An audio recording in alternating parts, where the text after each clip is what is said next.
This is a very quick video about dividing polynomials using long division. And one thing I like to do before we jump into dividing with polynomials is to review long division with normal numbers. Some of the pieces of this algorithm or process are easily forgotten or overlooked, but all those pieces become important for us when we do it with polynomials. So let's go through this really quickly. We ask 3, this 3 goes into this 3 how many times? And the answer, it goes in there 1 time. And 1 times 3 is 3. And then we subtract that 3, and 3 minus 3 is 0. We then bring down the 7, and 3 goes into 7 how many times? Well, it goes in there 2 times. 2 times 3 is 6, and then we subtract that 6, and 7 minus 6 is 1. And then we bring down the 4, and 3 goes into 14 how many times? And the answer is 4 times. And 4 times 3 is 12, and then we subtract the 12, and we get a remainder of 2. Now, hopefully your elementary school math teachers were good enough to teach you that you don't just leave the remainder there.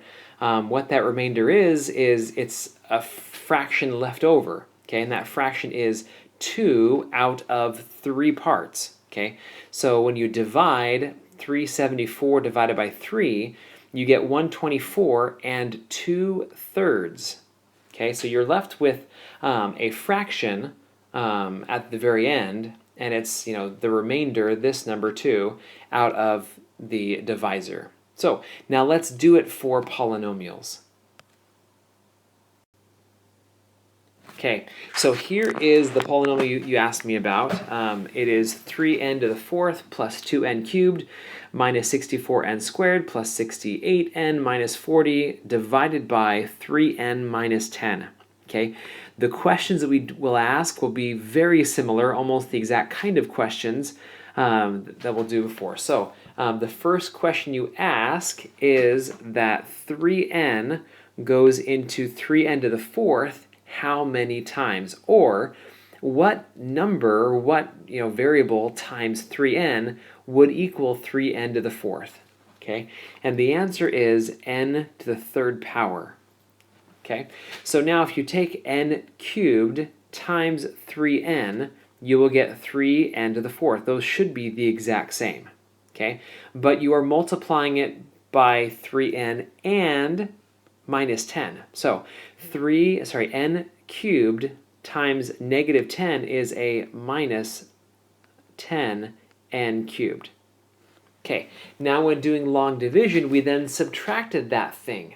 Okay, and the way I think about subtraction is I change the signs and add. I just have found that to be a little bit easier. Okay, this will cancel out, which it should. Okay, and then I'm left to add 2n cubed and 10n. And 2n cubed plus 10n is 12n cubed. Okay, and then I start back over. The question is 3n goes into 12n cubed how many times? Okay, and the answer is plus 4n squared. And 4n squared times 3n is 12n cubed. And 4n squared times negative 10 is a minus 40 n squared. And I actually made a mistake. I forgot to bring down my negative 64n squared. Sorry about that. Okay, and then instead of subtracting, I will change the signs and add. This cancels out as it should. And negative 64n squared plus 40n squared gives me negative 24n squared. Okay, now I'll bring down this, and I get plus 68n. Okay, now I do it again. 3n goes into negative 24n squared how many times? And the answer is minus 8n. So negative 8n times 3n is negative 24n squared. And negative 8n times negative 10 is a plus 80n. Now we change the signs and add. This cancels as it should. And 68n minus 80n is negative 12n. And then I bring down the minus 40. And I start again. 3n goes into negative 12n how many times? The answer is minus 4. And negative 4 times 3n is negative 12n. And negative 4 times negative 10 is a positive 40. Okay, and then I change the signs and add, and I get negative 80 as my remainder.